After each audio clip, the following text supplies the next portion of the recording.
배우 이병헌 씨가 희대의 사기꾼으로 열연을 했던 영화 마스터. 극 중에 가장 기억에 남는 명대사가 있습니다. 푼돈 장난치는 놈들을 사람들은 사기꾼이라고 부르지. 10억, 100억이 됐을 때는 경제사범으로 높여 불러줘. 근데 그게 조 단위가 됐을 땐 뭐라고 부르는 줄 알아?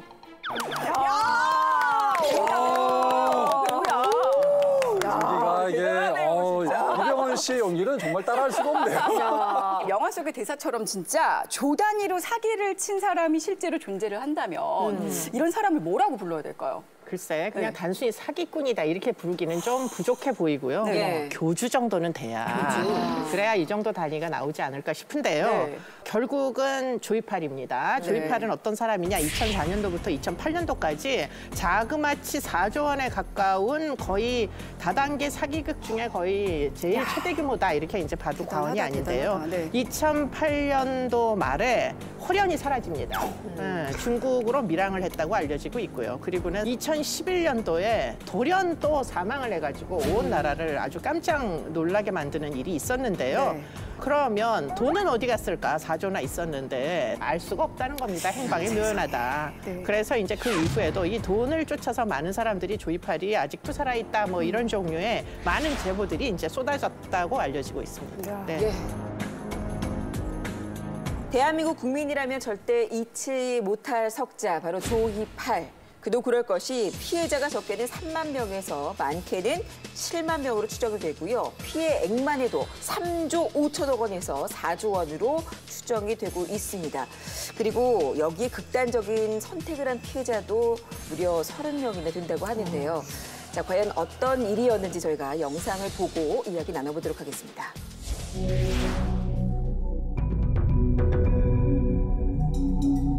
임대 배당금 충실히 잘 나오고 좀 더 욕심 있다라면 아직은 작지만서도 우리 계열사들이 지금 또 무럭무럭 자라고 있습니다. 조이팔의 사기는 2004년 대구에서 시작됐다. 의료 보조기 임대 사업에 투자하면 연리 135% 확정 이자를 주겠다고 유혹했다. 통장을 보여주시더라고요. 그래서 처음에는 아유 저런 게 어디 있을까, 저렇게 고금리면 좀 뭔가가 있을 것 같다 이러면서 자꾸 그걸 이렇게 보여주시면서 그러니까 어머 이거 괜찮다 정말. 통장의 제1금융권으로 통해서 매일 입금이 되고 또 그 전에 몇 년 동안 했던 사람들도 계속 입금이 오고 있었기 때문에 저 역시도 전혀 의심하지 않고 아, 이 사업은 정말 정당하게 이루어지고 있구나 이렇게 생각했었습니다. 여러분들 열심히 일하시는 와중에 저는 한 2주 넘게 편안히 잘 쉬었습니다. 그게 뭔데?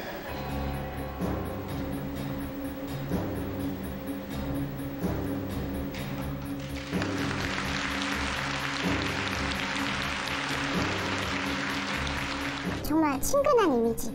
그러면서 좋은 일을 하시는 분. 아, 저 사람이랑 믿을만 하겠다. 그리고 실제 고위직급자들은 아, 저분은 정말 뭐 신이 내려준 진짜 그런 분이다. 정말 신격화를 정말 많이 했어요.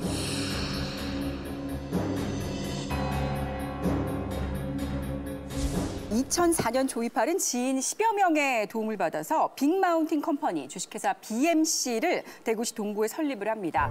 이 회사는 목욕탕과 병원에 안마기 또 골반 교정기 등의 의료기기를 임대해 준 뒤에 수익을 배당한다고 속이고 투자자를 모으는 방식으로 운영이 됐는데요. 한 계좌 440만 원이 의료기 한 대 가격이다. 이걸 투자하면 8개월간 원금과 배당금을 합쳐서 매일 2만 6천 원에서 4만 2천 원씩 166차례에 걸쳐서 581만 원, 그러니까 수익률 32%를 준다는 그런 조건이었는데요. 초창기에 BMC는 진짜 약속한 날짜에 약속한 돈을 꼬박꼬박 줬다고 합니다. 투자자가 의심하면 별도로 꾸며놓은 의료기기 임대처로 데려가서 기기가 설치된 모습을 보여주면서 안심까지 시켰다고 합니다. 이를 바탕으로 조이팔은 사업을 확장해 나가기 시작하는데 대구뿐만 아니라 서울, 부산, 인천, 경남 지역에 유사한 법인을 인맥과 또 혈연으로 이어진 측근들에게 하나씩 차려주면서 투자자들을 전국적으로 모집하기 시작합니다. 근데 이제 이런 이제 꾀임을 할 때 네. 조이팔 혼자서 이야기를 하면 사람들이 잘 믿지 않을 거 아니에요. 그렇죠. 그렇기 때문에 이제 조이팔의 공범들 역시 어떤 사람들이었느냐 이런 부분에서 좀 한번 주목을 해볼 필요가 있는데 지금 이제 조이팔의 오른팔이라고 알려진 강태용이라는 사람이 있는데요. 이 사람은 실제로 지방 국립대를 졸업을 했다고 합니다. 네, 그러다 보니까 사람들이 다 그럼 진짜 믿어도 되는 거구나. 통장에 계속 몇만 원씩 찍히는 것뿐만 아니라 결국은 강태용이라는 사람도 이제 이렇게 신임을 하니까. 그런데 이제 이 사람이 이제 사람들을 현혹시키기 위해 가지고 100만 원이 넘는 고급 양복에다가 내가 사실은 국립대의 수석 졸업자인데 내 얘기인즉슨 사실은 믿을 만한 투자다. 이렇게 얘기를 하면서 현혹을 했다고 합니다. 더군다나 그러다 보니까 피해자들이 40대에서 60대 주부들이 많았다고 해요. 그런데요. 초기에는 그래도 조이팔이 좀 잘 나갔던 것 같은데 어쩌다가 꼬리를 잡히게 된 건가요? 그 다단계 조직이 점점 늘어날 수밖에 없잖아요. 돌아가려고 네. 하면. 그런데 문제는 이제 3년이 지나면서 이 후발 가입자를 모으는데 이게 한계가 발생을 한 거예요. 그래서 어떻게 됐느냐. 그럼 이자를 줄 수가 없잖아요. 그렇죠. 뒤에 사람이 돈을 내지를 않으니까. 네. 그래서 결국에는 입금이 늦어지고 이러던 와중에 결국에는 돈을 못 받으니까 이 중에 일부 피해자가 고소장을 낸 겁니다. 그러면 이제 그때부터 와르르 무너지기 시작하면서 결국은 2008년도 10월에 거의 사기다라는 게 들통이 나기 시작했죠. 네.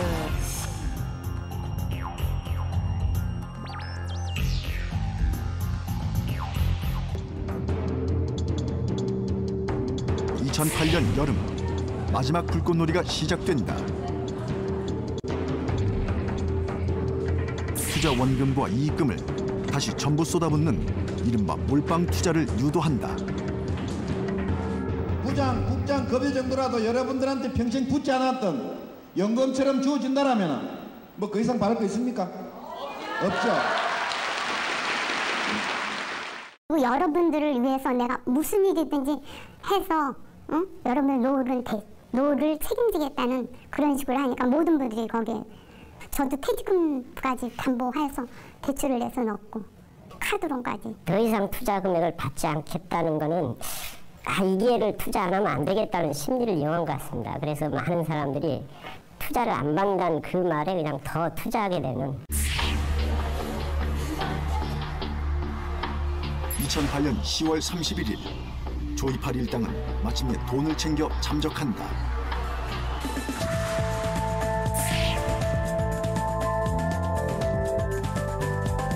근데 이해가 안 가는 게 조이팔 사건 같은 경우는 피해자들도 뭐 몇만 명이고 그리고 피해액도 몇 조 단위잖아요. 네. 그런데 뭐 조이팔이 무슨 조직폭력배 정도의 그런 것도 아니고 그냥 평범한 50대 사기꾼인데 그 당시에 이게 딱 검거를 하면 됐을 것 같은데 왜 검거를 못했을까 이 점이거든요. 그렇죠. 그러니까 이제 뭐 수법은 굉장히 단순한 다단계인데요. 그런데 결국은 피해가 발생하면서 신고를 하면 즉시 가서 검거를 하면 되는 시점이 아마 있었겠죠. 네.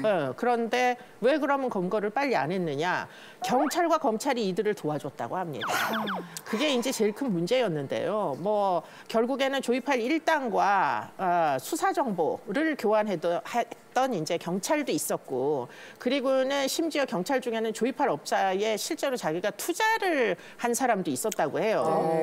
그리고는 아예 경찰 직위를 버리고 조이팔 업체에 들어가서 일원으로 일했던 사람도 있고요. 로비의 연결고리 역할을 했던 전직 경찰관까지 있다 보니까 결국에는 차후에 나중에 이제 조이팔은 중국으로 도주를 했고 뇌물을 받은 혐의로 이제 나머지 한국에 있던 사람들은 기소가 됐는데 기소된 검경 인물만 총 7명.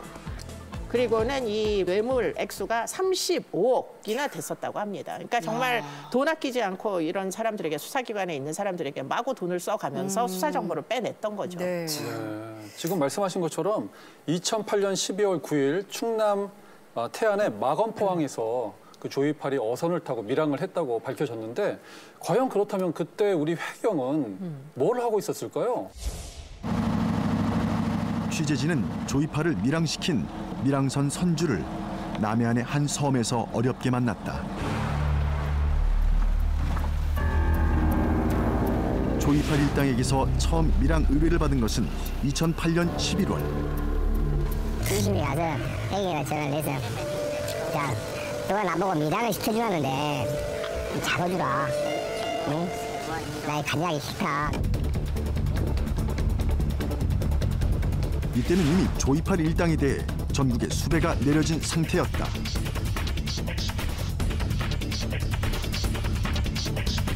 수배 관선은 다름 아닌 밀양 출발지 태안을 관할하는 서산경찰서. 이거 꼭 중국을 가는데 군산도 있고 목포도 있고 평택도 있고 많아요. 자기 사건하고 관련 없는 지역도 많잖아요. 근데 왜 여기서 했는지 자기가 거기서 해도 된다는 100%의 확신을 갖고 저는 찾아왔다고 생각을 하거든요. 조이팔 일당이 마약을 밀매하는 것으로 오인한 해경은 당시 항내 CCTV로 조이팔의 일거수일투족을 감시했다. 항내에는 낚시꾼을 가장한 수사 인력까지 배치했다.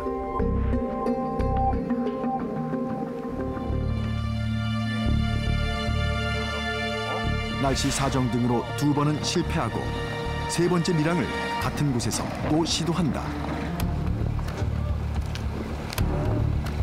이번엔 전과 달리 밤이 아닌 오후 1시 한낮이었다. 이런 밀양 역사상에 있을 수도 있을 일도 없고 누가 그렇게 상상한 사람도 없어요. 그런 상황에서 일이 그렇게 이루어졌단 말이에요.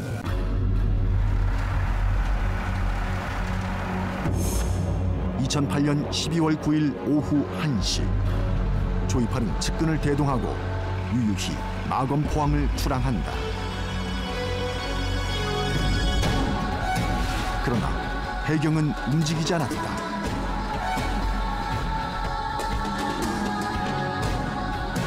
조이팔은 다음날 아침 공해상에서 측근이 사들여 끌고 나온 100톤짜리 중국 어선으로 갈아탄다.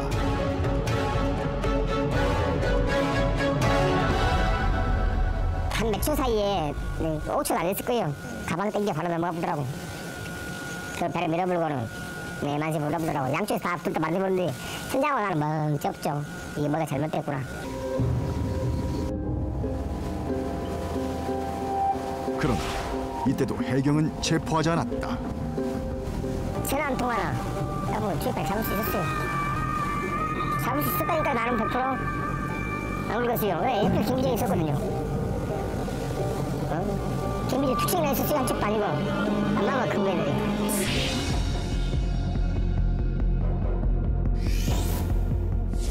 당시에는 이제 유착 의혹, 그래서 결국에는 다 뭐 경비정을 빼라고 한 거 아니냐 하는 의심을 받았는데, 그래서 이제 직위 해제가 당시에 징계를 받아가지고 됐다고 합니다. 그런데 일정 기간 후에, 4달 후에 이 사람이 도로 해경청으로 복귀했다 그래요. 여기까지만 듣고도 정말 많은 시청자분들 저를 포함해서 많이들 지금 분노하고 계실 거예요. 이때까지만 해도 좀 잘 좀 수사를 했으면 빨리 잡을 수 있었을 텐데 말입니다. 그렇죠. 피해액이 더 늘어나지 않고 말이죠.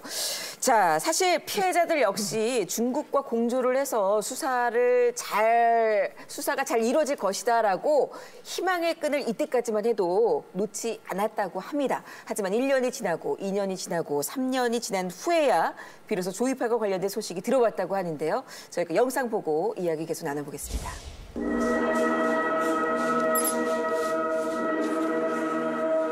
유리관 안에 누워있는 남자. 조희팔이라고 했다. 죽음을 알리고 싶었을까? 얼굴을 자세히 보여준다.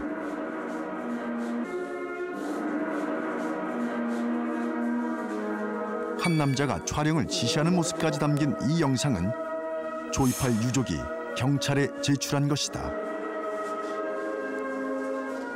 진짜로 죽었다고 이야기한 그 이후에 통화한 친구들이 있습니다. 조이팔하고. 통화한 친구들이 있기 때문에. 취재진은 조이팔이 숨진 장소로 발표된 호텔로 찾아갔다. 유족들은 조이팔이 이곳에서 술을 마시고 투숙해 심장마비를 일으켜 병원 후송 도중 사망했다고 진술했다. 그런데 정작 호텔 직원들은 금시초문이란 반응이다. 向楼上去这个心脏马屁是怎么回事？去404就死了。我们去年都在这儿都不知道这个事儿。 이야기 들어본 적도 없나요? 没听说。중국으로 건너간 조이팔은 중국 산둥성에 머물렀다. 매일 골프장을 드나들었다는 말에 따라 골프장부터 찾아 나섰다. 그런데 올해도 골프장에 왔다고 한다. 他现在不是来找吗？이 사람 돼서 3、4个月前的了，很久了。也几个月知道。他们那时候好像是几天的时候了，然后你在打包不是热的吗？就是差不多也就4、5个人。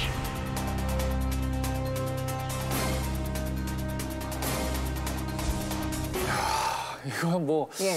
너무나 뜬금없는 이야기 같기도 하고 네. 또 전혀 그 신빙성이나 어떤 믿음이 전혀 안 가는 것 같은데요. 근데 왜 조이팔의 죽음이 지금까지도 미스테리가 되어 왔는지 전 그것도 참 궁금하거든요. 그러니까 조이팔은 뭐 사망을 한 게 맞다라고 검찰이 발표를 했다. 뭐 거기까지는 이제 믿어보기로 노력을 하자고요. 예. 그런데 굉장히 흥미로운 것은 지금 이제 영상에서 보면 그 영상을 찍으라고 이렇게 지시했던 팔을 흔드는 사람이 있잖아요. 네네. 그 사람이 누구냐? 그 사람이 이제 조이팔의 외조카인 유 씨라는 사람인데 네. 그 유 씨라는 사람은 어떻게 됐느냐? 조이팔의 오른팔인 강태용이 2015년도에 검거된 지 10일 만에 극단적인 선택을 해서 사망을 합니다. 그러니까 이렇게 이제 사망을 할 만한 이유가 뭐 딱히 있었느냐. 그러니까요. 그 부분이 아무래도 좀 이해가 안 되는 측면들이 있었던 거죠. 네.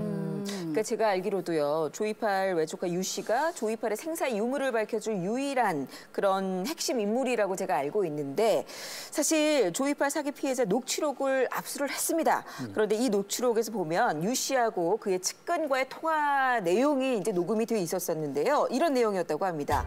자, 땡땡 씨가 돈만 받고 삼촌인 우리 조이팔을 안 도와준다 이런 식의 내용이었다고 하는데 이 녹음 파일이 2012년 2월쯤 녹음된 것으로 알려졌습니다. 자, 보면은 조이팔이 사망한 시점이 2011년 12월이었거든요. 네. 때문에 조이팔이 사망했다고 알려진 시점 이후에도 살아 있었으니까 이런 통화를 한 거 아니냐 이렇게 추측을 해볼 수 있는 거죠. 그런데 이걸 입증해줄 이 조카 역시 사망을 했기 때문에 이걸 입증을 할 수가 없다는 게 좀 안타깝습니다. 그런데 또 한 가지 이제 실제로 아까 조이팔의 죽음을 진술한 사람들은 여러 명 있어가지고 그 진술들 간에 일치도 하고 그리고는 거짓말 탐지기에서 진실도 나오고 뭐 그래서 죽은 거 아니냐 이런 거 네. 검찰이 발표를 했었다는 거잖아요. 그런데 또 다른 미스터리가 하나 있는데요. 아까도 이야기한 대로 진술은 있으되 생물학적인 증거가 사실 없는 겁니다. 네.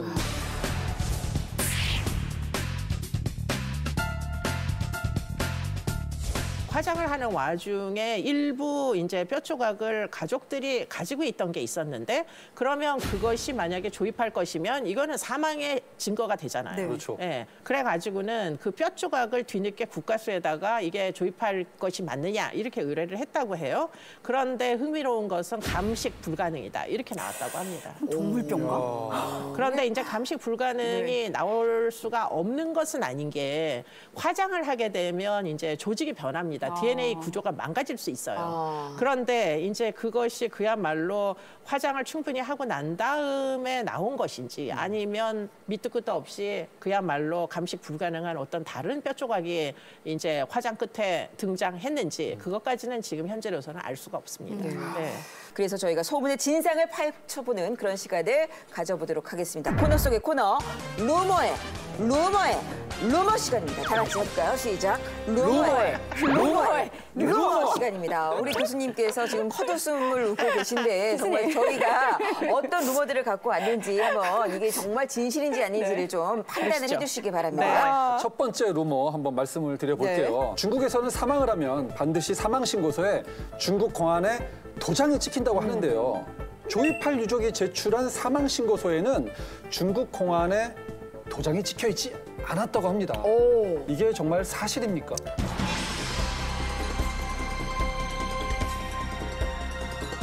그런 루머가 있어요, 정말. 그러니까 결국에는 공안의 도장이 찍혀 있지 않기 때문에 이 서류가 가짜고 여전히 조이팔이 그래서 살아있다. 이런 종류의 논리인 것 같은데요. 네네네. 문제는 사실은 이제 사망 신고의 경우에 공안의 도장이 꼭 찍히는 건 아니라고 합니다. 그래요? 네, 찍힐 때가 있는데 네네. 언제 찍히느냐? 타살 혐의가 있을 때. 아. 네, 그럴 때는 이제 공안에 제출을 해가지고 사망한 게 맞다라고 직인을 찍어야 이제 수사에 이제 연장선상에서 뭐 자료가 될 수 있는 걸로 보이고요. 네네. 우리나라에도 사망 신고서는 인후보증이라고 해가지고 뭐 굳이 경찰의 도장 없이 사망 신고를 할 수 있잖아요. 네. 그러니까 그런 식의 이제 꼭 뭐 공안의 도장이 없다고 해가지고 사실은 죽은 게 아니다 이런 얘기는 아닌 거죠. 예, 그럼 이것은 루머군요. 루머다. 그렇습니다. 아하, 알겠습니다.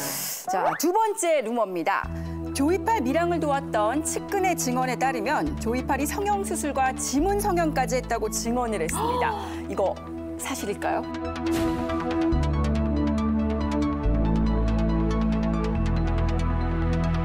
성형을 안 한 건 아닌 것으로 보입니다. 그래요? 왜냐하면 아까 동영상 속에서 조이팔이 사망한 조이팔이 누워 있을 때 네. 얼굴이 모양새가 너무 달라요. 예, 정말. 그 막 이렇게 사람들 앞에서 연설할 때의 그 모습하고 누워 있는 모습이 약간 다르잖아요. 그게 이제 뭐 중국에 간 다음에 조이팔이 코 성형을 했을 가능성은 굉장히 높다. 아무래도 이제 모든 신분을 세탁해야 되는 필요가 있었을 거 아니에요. 네. 그러니까 아마도 성형을 하기는 한 것 같습니다. 그런데 이제 그러다 보니 뭐 지문 성형까지 한 거 아니냐 이런 이제 이야기가 있기는 했으나 사실은 뭐 실리콘으로 가짜 지문을 만들거나 하는 일은 그것은 2010년이 넘어서 일반화된 일이기 때문에 지금 이 사람은 뭐 2004년도부터 2008년도까지 사기치다가 이제 밀항에서 들어갔기 때문에 사실 그 시절에 지문까지 과연 이게 성형이 가능했을까 기술적으로 봤을 때 그것도 중국에서 사실은 좀 불가능한 거 아니냐 이렇게 이제 의심을 하게 만드는 거죠. 이것도 루머에 좀 가깝네요. 네, 그럴 가능성이 높습니다. 솔직히 피해자들의 이 피 같은 돈만 돌려받을 수 있다면 뭐 조이팔 살아있든 죽었든 그 생사 여부가 뭐가 그렇게 중요한 일일까라는 생각도 해보는데 하지만 현실은 그보다 훨씬 더 지독해 보입니다. 영상 보고 얘기 계속 나눠보겠습니다.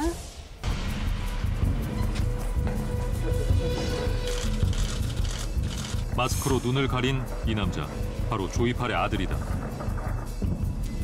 혐의 인정하십니까? 아버지 살아계신가요? 혐의 인정하세요.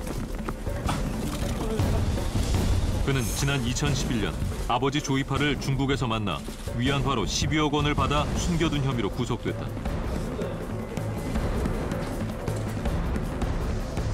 조이팔의 내연녀 김모 씨도 조이팔이 중국으로 도망간 뒤인 2009년 조이팔의 측근으로부터 10억 원을 챙긴 혐의로 구속됐다. 그녀는 조이팔과 수개월 동안 도피 생활을 같이 했고 2011년 조이팔이 사망한 것으로 알려진 중국 옌타이에 함께 있었다. 조이팔 다단계 회사의 기획실장 김모 씨와 전사실장 정모 씨도 조이팔의 자금 32억 원을 빼돌린 혐의로 구속됐다. 뺀 거 자체가 횡령입니다. 법인에서 액수가 상당한데요. 횡령을 한 부분, 그러니까 뺀 거 자체를 아니 그러니까 그 금액의 추적이 그만큼 중요하다는 거죠. 이 범죄 수익금의 최종 목적지를 하고 환수하는 부분이 굉장히 중요하다. 조이팔의 가족과 측근들은 조이팔 일당이 중국으로 도주한 뒤 수십억 원의 돈잔치를 벌인 것이다. 와, 이게 너무한 거 아닌가요, 정말? 그렇다면요, 교수님. 이거는 루머는 아니고 그냥 제가 진짜 답답하고 뭔가 그냥 그 피해자분들의 좀 마음을 좀 대신해서 여쭤보고 싶은 질문이 하나 있는데요. 일단 그 조단이 되는 그 어마어마한 돈을 조이팔은 도대체 어디다 숨겼을까요? 아마 이 부분이 피해자분들이 가장 궁금해하는 질문일 것 같아요. 과연 어느 누구가 빼앗아 갔을까? 아니면 어디 뭐 스위스 비밀 계좌에 은밀하게 보관을 해놨을까요? 스위스 비밀 계좌에 있으면 저도 참 좋겠는데 그런 증거는 어디에도 없고요. 그런데 이제 조이팔이 그 3년 동안 도주 생활을 했잖아요. 네네. 사실 그런 종류의 이제 도주 생활을 하려면 굉장히 많은 것들이 사실 필요하죠. 그렇기 때문에 아마 조이파를 따르는 조직도 결성이 됐을 것이고 뒤늦게나마 그 경비도 또 뭐 돼야 되는 뭐 골프장 아까 나왔지만 굉장히 호화로운 생활을 했다는 거잖아요. 더군다나 이제 내연녀들이 있었던 것으로 추정되고 그러다 보니까 그와 같이 이제 조직을 관리하기 위해서 돈을 상당히 액수를 사용했을 가능성이 높고 그런 와중에 아마도 그 범죄 수익이었죠. 그 수익은 사실은 여러 경로를 통해서 세탁이 됐을 가능성이 제일 높은 것 같아요. 그래서 결국에는 그와 같은 과정을 잘 알고 있던 유 씨의 결국은 사망까지 이어진 거 아닌가. 그래서 지금 이 뭐 범죄 수익 조이팔이 모았던 그 돈은 지금 제3자에게 넘어가 있을 개연성이 훨씬 더 높다고 보입니다. 그래요. 피해자들에게 뭐 그랬을 가능성이 굉장히 높아 보여요. 참 안타까운 게 이제 지난 2월 17일 700억 원대 조이팔 범죄 수익금의 행방이 가려지는 재판이 시작이 됐습니다. 2014년에서 2015년 고철업자 현모 씨가 조이팔에게 받은 투자금 약 710억 원을 법원에 공탁을 하면서 당시 이제 피해자들끼리 먼저 배당받은 문제를 두고 이제 다툼이 시작이 된 건데요. 이수정 교수님 어떻게 보시나요? 마지막으로. 글쎄, 뭐 지금 이제 이렇게 공탁을 한 710억 플러스 뭐 추징 보정금까지 200억 정도 하면 지금 이제 확보한 게 900억대 정도 되는 것 같습니다. 그렇기 때문에 이제 결국에는 이 900억이 확보한 조이팔 사건으로 인해서 법원이 지금 확보하고 있는 뭐 최대한의 이제 보정금 정도가 될 것이고요. 이걸 가지고 결국은 피해자들에게 이제 나누어서 여러 명에게 조금씩이라도 돌려줘야 되는 그런 상황으로 보입니다. 그렇기 때문에 너무나 안타깝지만 지금으로서는 더 뭐 많은 투자금들이 어디로 갔는지는 지금 사실 알기가 어렵고요. 다만 이제 이런 식으로 이 이제 사건이 종료되는 게 정당한가는 저는 한편으로는 굉장히 궁금증이 들어요. 당시에 조이팔의 이제 사기에도 꽤 많은 공직자들이 관련이 돼 있다라는 건 이미 입증된 사실이고요. 도주하는 경로에도 심지어 해경까지 개입이 됐을 개연성이 굉장히 높은데 그렇다면 이 총체적인 어떤 비리를 결국에는 피해자의 손실로 그냥 종료시키는 게 맞는 건지 뭐 국가나 정부는 어떠한 책임도 지지 않아도 되는 건지 사실은 굉장히 궁금증이 들고요. 그런 부분에서 보면 지금 피해자들이 물론 돈을 돌려받을 수는 없겠지만 책임을 묻는 절차 이런 것들이 방만하게 이렇게 많은 피해자들을 양산시키고도 전혀 정의를 뭐 실체적 진실을 찾아내지 못하게 만든 그 책임 부분에 대해서 우리가 이제 와서라도 좀 책임을 물을 수는 없겠는가 재차 그런 안타까움은 사실은 존재합니다. 그렇습니다. 많은 생각이 들었네요. 시대의 사기꾼 조이팔 사건에 대해서 오늘 살펴봤습니다. 오늘도 함께해 주신 이수정 교수님 고맙습니다. 고맙습니다.